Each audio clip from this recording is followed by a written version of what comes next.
Hey everyone, Tony D and Little Joan here on a Piney podcast. Welcome. Um, Not a whole lot to report on this Saturday. As we all know, the virus and government workers take off for the weekend. So we got about 442 cases, I think, of the beer virus going down. Um, the little positive news on the Grove Street in Haddonfield, 5 new shops have either opened or reopened. So things are trying to get back to normal. It doesn't surprise me it's in Haddonfield, though. I think a lot of the shops in Haddonfield tend to be owned by people who are more well off, and they're more vanity shops. Not that there's anything wrong with that. Some of those are really cool. There was a really cool one owned by the son of what the heck was that actor's name? The guy who played the Riddler on the old Batman show. Frank Gorshin. Frank Gorshin. His son opened a shop in Haddonfield, and it was really cool. It was like a manly shop.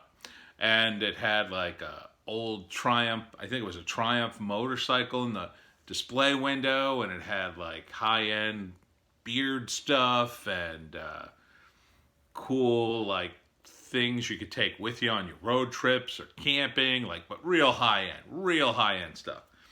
It was a cool shop. And there are a few places like that. Although recently, I gotta say, Haddonfield, it's gone down a little downhill.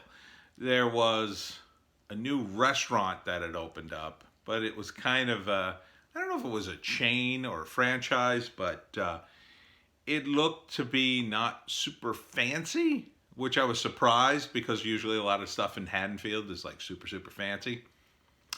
But at least, rich people will probably get their stores back first, because rich people have money and blow it on things, because what else do they have to do? So yeah, Haddonfield's like the richest part of South Jersey. It's a really cool town if you've never been. It's got a good Starbucks and some nice little shops. A good sushi place. I like that place. Got a rolled ice cream place. It used to have a Stone Cold Creamery, but I think that closed and the rolled ice cream place took its place. There's a really good health food place that makes good burritos. That's near the Starbucks. Oh, and the Indian Head Tavern is along the main drag. If you've never seen that, that was a bar where supposedly part of the American Revolution was planned. And it's still standing. It's like a historical thing, but it's only open like an hour a week or something. So I'm not exactly sure how that works. But there's other colonial stuff. It's kept its sort of colonial look to it. It's on King's Highway, which is named after King George III when they built it back in the day. So it's kind of a cool little town, old school town, and not a bad place to walk around. I sometimes walk there with little Joan.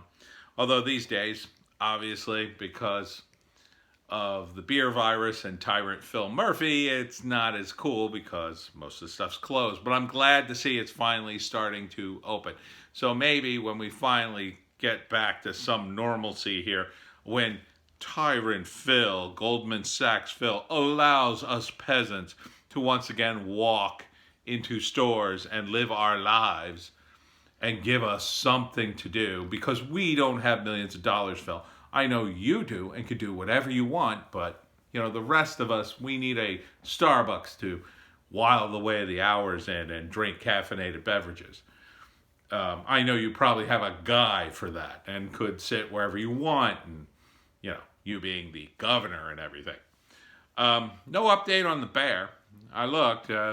I assume the bear is still roaming around doing bear stuff. I would like to keep updating the bear.